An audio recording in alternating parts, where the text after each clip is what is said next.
నమస్కారం. Country news కి స్వాగతం. పెళ్లికి కొన్ని గంటల ముందే కుమారుడిని హత్య చేసిన తండ్రి.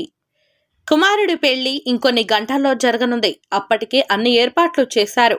అంతలోనే ఘోర విషాదం చోటు చేసుకుంది. ఏకంగా పెళ్లి కావాల్సిన కుమారుడినే తండ్రి హత్య పలువురితో కలిసి దారుణంగా హత్య చేశాడు.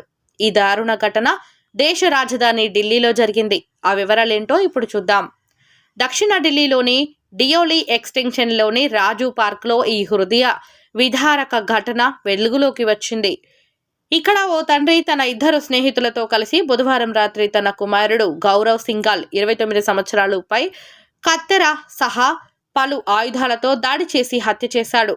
ఈ క్రమంలో రంగంలోకి దిగిన పోలీసులు జైపూర్కు చెందిన నిందితుడు తండ్రి రంగాలాల్ 50 సంవత్సరాలని అరెస్టు చేశారు. రంగాలాల్ వద్ద నుంచి 15 లక్షల నగదు, 50 లక్షల విలువైన ఆభరణాలను స్వాధీనం చేసుకున్నారు.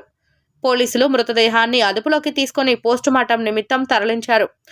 ఘటన జరిగినప్పటి నుంచి నిందితుడు తండ్రి, అతని ఇద్దరు సహచరులు పరారీలో ఉన్నారు. పోలీసులు కేసు నమోదు చేసి నిందితుల కోసం గాలింపు ప్రారంభించారు. అయితే గురువారం కుమారుడి పెళ్లి ఉండటం విశేషం.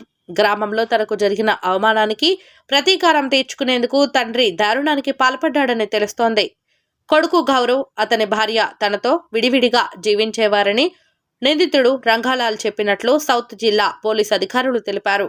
గౌరవ్ రాజు పార్క్ ప్రాంతంలోనే జిమ్ నడుపుతూ ఉండేవాడు. వీరి మధ్య గత 6 ఏళ్లుగా గొడవలు జరుగుతున్నాయని అన్నారు.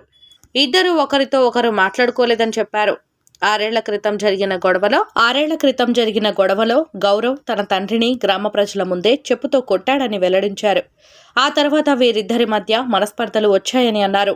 నిశ్చితార్థానికి ఒకరోజు ముందు కూడా మార్చి 2న తండ్రి కొడుకుల మధ్య గొడవ జరిగిందని చెప్పారు. మరోవైపు సింఘాల్ ఓ యువతిని ప్రేమించాడని, ఆ యువతి విషయంలోనే తండ్రి కొడుకుల మధ్య గొడవలు వచ్చాయని ఇంకొంతమంది అంటున్నారు. ఏది ఏమైనా పెళ్లి కావాల్సిన యువకుడు మాత్రం ప్రాణాలు కోల్పోయాడు.